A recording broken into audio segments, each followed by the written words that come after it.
অনেকেই আমরা ফ্যান ঠিক করতে দিই, কিন্তু এটা জানি না যে শুধু ফ্যান ঠিক করলেই হবে না, ফ্যানের পাখাটারও অ্যাডজাস্টমেন্ট প্রয়োজন আছে এবং পাখাটাও ঠিক হওয়া প্রয়োজন। ঠিক আছে, যেমন ফ্যানের মেন সমস্যাগুলো হয়ে থাকে ক্যাপাসিটর বা কয়েল বা ধরে নিন আপনাদের বেয়ারিংগুলো রয়েছে, সেগুলো সমস্যা হয়ে থাকে। কিন্তু ফ্যানের পাখা যদি ঠিকঠাক অ্যাডজাস্টমেন্ট না থাকে বা যদি বেঁকে যায়, তাহলে কিন্তু ফ্যানের স্পিড ঠিকঠাক পাবেন না, কারণ পাখার উপরেই পুরোটা ডিপেন্ড করে। আপনি যদি কখনো দেখেন যে আপনার ফ্যানটা ঠিকঠাক ঘুরছে ঠিকই, কিন্তু আপনি হাওয়া পাচ্ছেন না, আপনি যদি কোনো ইলেকট্রিশিয়ানের কাছে গিয়ে দেখান ফ্যানটা, সবার আগে গিয়ে দেখাবেন যে ফ্যানের পাখাটা ঠিক আছে কিনা। কারণ আপনি ফ্যানটাকে যদি না খুলিয়ে নিয়ে ফ্যানটাকে যদি সবার প্রথম পাখাটাকে অ্যাডজাস্টমেন্ট করে নেন, দেখবেন যে ফ্যানের হাওয়াটা আপনি ঠিকঠাক পাচ্ছেন। আর এই কারণেই কখনো যদি আপনি দেখেন যে আপনার ফ্যানের ঠিকঠাক হাওয়া হচ্ছে না, তাহলে ইলেকট্রিশিয়ানের কাছে গিয়ে সবার ফার্স্ট আপনি পাখাটাকে খুলতে বলবেন, সেটাকে চেক করতে বলবেন, তাহলে আপনার প্রায় 2 থেকে 300 টাকার মতো বেঁচে গেল। তো যাই হোক, আমাদের এই ফ্যানের পাখাটা আজকে অ্যাডজাস্টমেন্ট করা শেষ হয়ে গেল।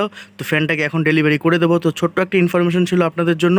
যদি ভিডিওটা ভালো লেগে থাকে তাহলে অবশ্যই সাবস্ক্রাইব করবেন, আর যদি ভিডিওটা ভালো লাগে তাহলে অবশ্যই লাইক করে দেবেন। চলুন, ভালো থাকুন, সুস্থ থাকুন, নেক্সট ভিডিওতে দেখা হচ্ছে।